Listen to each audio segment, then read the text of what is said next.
Guys, welcome to my first review video of ICU related topics. I just started as a registered nurse a couple months ago in the ICU, and these are topics that are still pretty relevant to me and as a learner and as a nurse in a new specialty. So I wanted to basically learn these topics, solidify them in my brain, and I thought, why not share them with other people who may also be wanting a quick review of these topics. So I'm going to start with the golden area of vasopressors. These are very prominent and present in the ICU. A lot of patients that we get in my ICU are coming in with shock, and these medications, not all of them, but there's one or two that we use very frequently to manage people's blood pressures when they come to the ICU. So I'm going to start with dobutamine. I've rarely seen this in practice yet. We normally use norepi, epinephrine, or vasopressin. So for dobutamine, indication for it, it is an inotrope adrenergic beta 1 agonist. It increases cardiac output and short-term decompensation caused by reduced contractility, such as refractory heart failure. It can be used for. So basically, dobutamine stimulates that beta 1 receptor, increases myocardial contraction and stroke volume. When it's therapeutic, it can cause increased peripheral vascular resistance, helping to increase that blood pressure, and then it reduces ventricular filling pressure, facilitating the AV node conduction, which increases in the end cardiac output, which means that the patient is getting more oxygenated blood out to the body and adequately oxygenating organs. So usually in the ICU, it is given through IV. Onset is 1 to 2 minutes. Peak can be seen in about 10 minutes. Duration is less than 5 minutes after the infusion is started. So IV administration of dobutamine tips. You want to give fluids to help correct hypovolemia. You want to check your drug guide to see what fluids and medications are compatible with dobutamine if you're trying to Y-site medications because your patient needs all of these fluids and all of a sudden you're running out of IV access.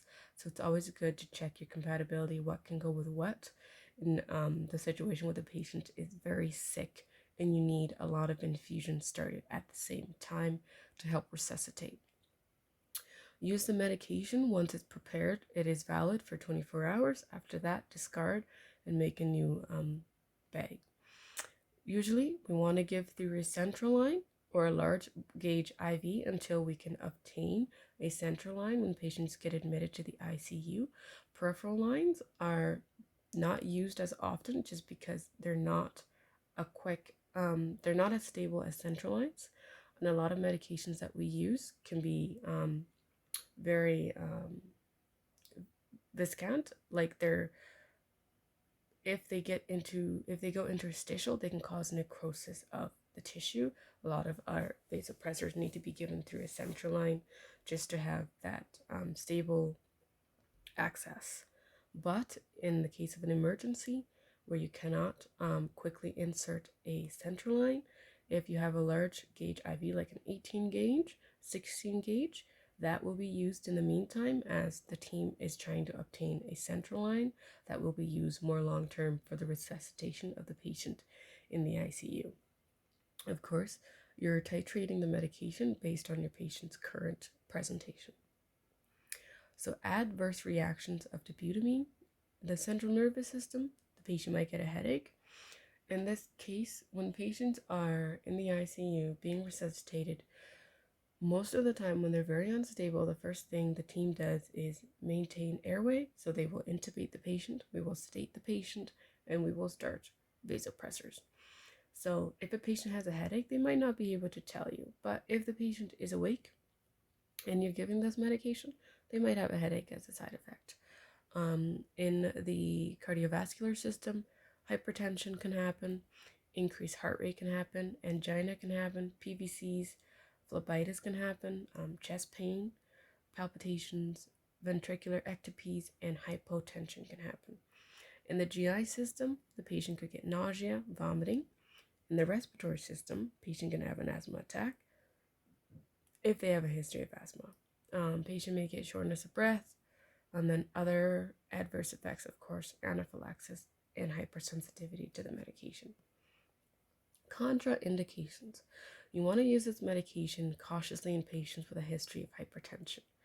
Can increase pressor response if they do have a history of hypertension. You want to use it cautiously in someone who just had an acute MI. You want to use it cautiously just because it can cause chest pain, angina, and might not help with the blood flow to the heart itself if it's trying to force the heart to put more output and it's working it. So you want to use it cautiously in patients with sulfate sensitivity. And then it may cause or worsen ventricular ectopic activity if they already have it.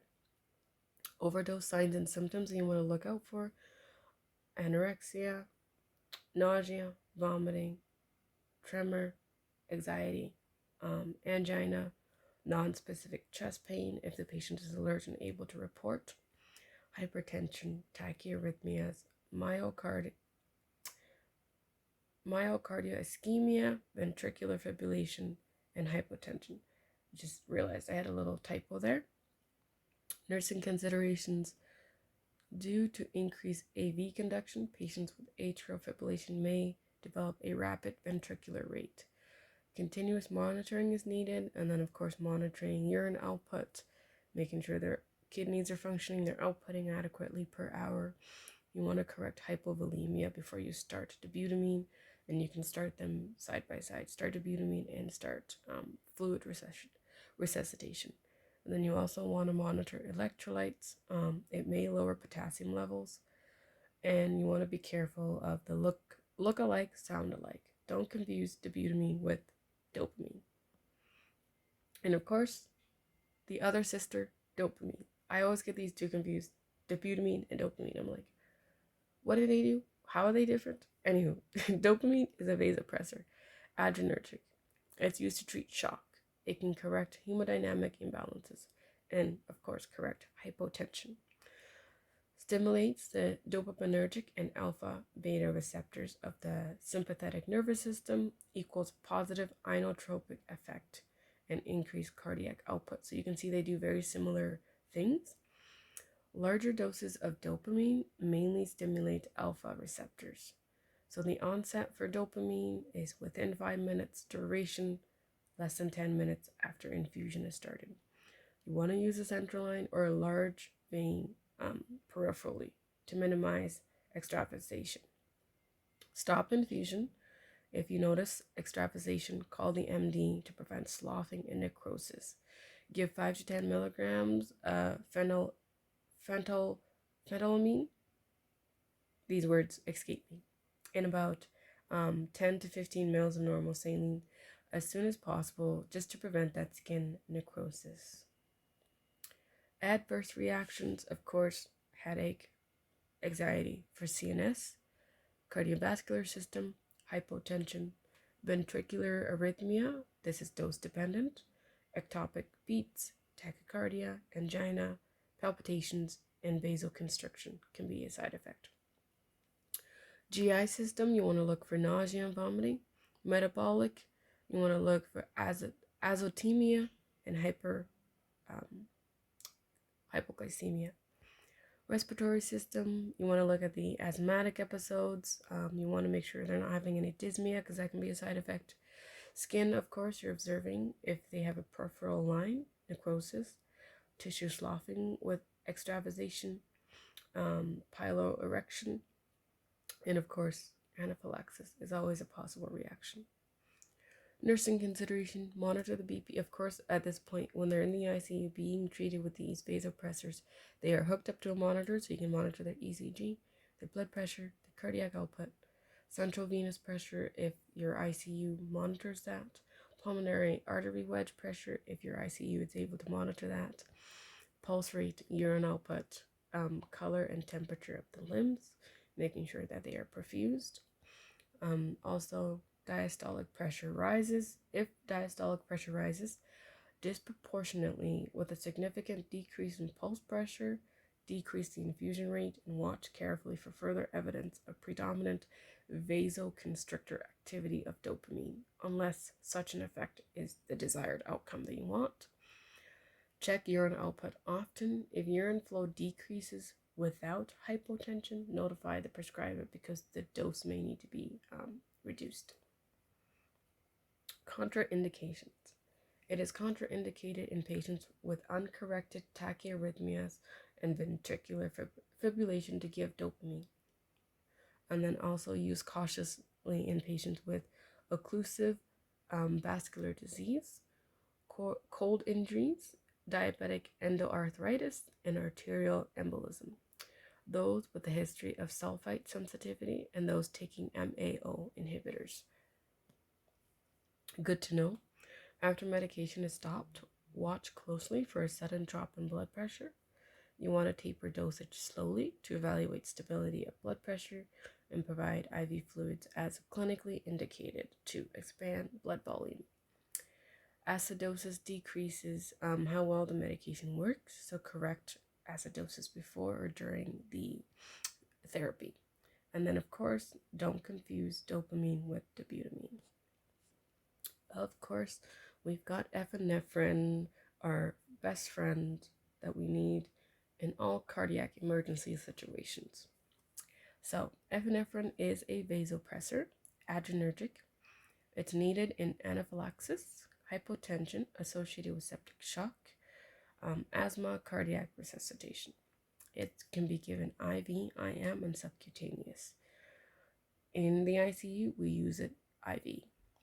So action relaxes bronchial smooth muscles by stimulating beta 2 receptors and alpha and beta receptors in the sympathetic nervous system.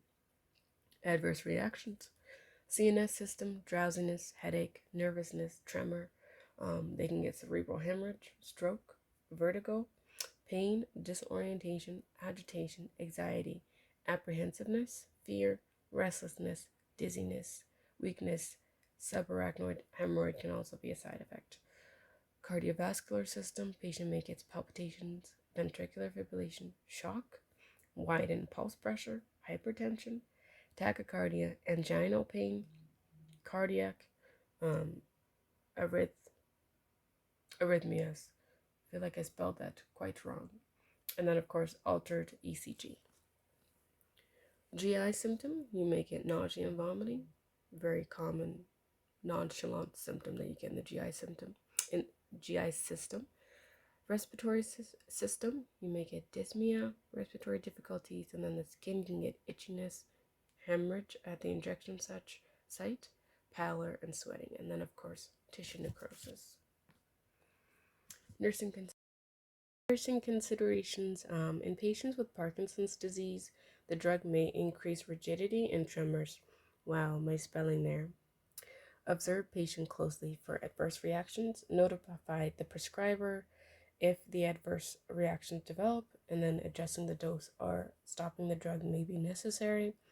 If blood pressure increases sharply, give rapid-acting vasodilators such as nitrates and alpha blockers to counteract the marked pressor effect of larger doses. Look alike, sound alike. Don't confuse epinephrine with ephedrine or norepinephrine. Contraindicated in patients with angle closure glaucoma, shock that is not anaphylaxis induced, organic brain damage, heart failure, cardiac dilation, arrhythmias, coronary insufficiency, or cerebral arterial sclerosis. Commercial products containing sulfates. Do not use epinephrine with local anesthetics in the fingers, the toes, ears, nose, or genitalia. Use cautiously in elderly patients and in those with hyperthyroidism, cardiovascular disease, hypertension, diabetes, and psychoneurosis. Use cautiously in patients with long-standing bronchial asthma or emphysema who have developed degenerative heart disease. Norepi, the famous norepi. We use this quite a bit in my ICU. It is an alpha and beta agonist. It is used to treat hypotension. It can also be used in severe hypotension caused by cardiac arrest, stimulates alpha and beta 1 receptors in the sympathetic nervous system, causes vasoconstriction and cardiac stimulation. We use it through the IV route.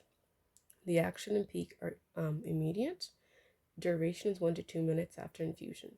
Adverse reaction, headache, anxiety.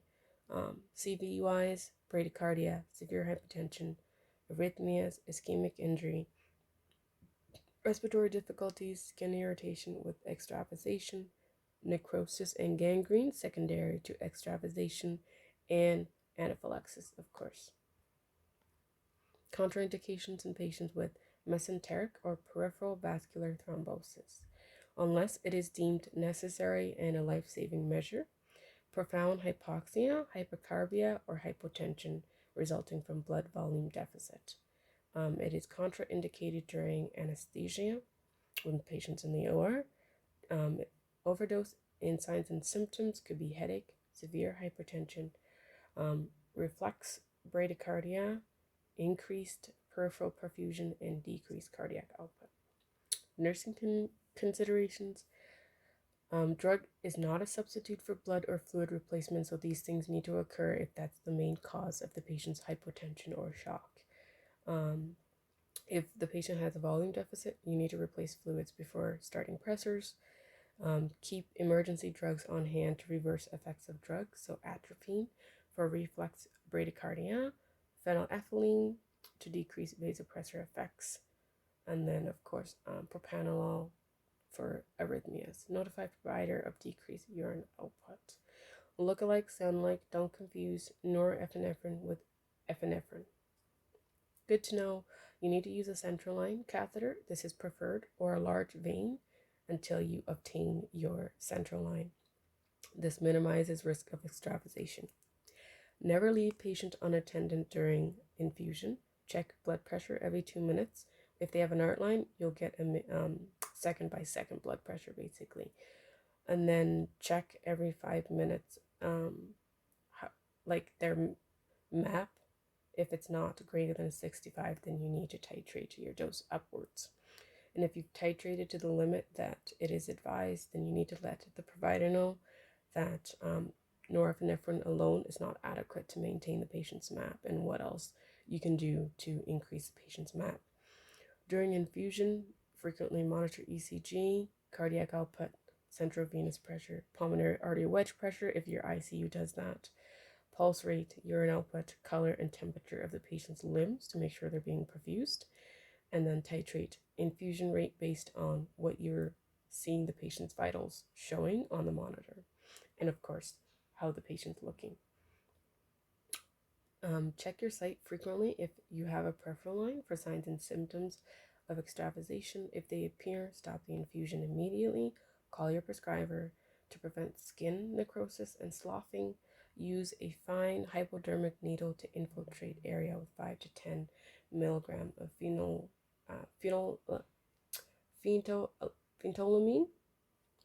and 5 to 15 normal saline as soon as possible.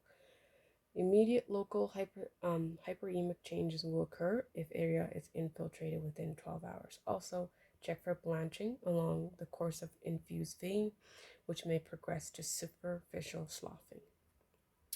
Thanks for watching. Like, comment, and subscribe. Until next time, happy studying. I will try to upload another review video, and my spelling will be more on point.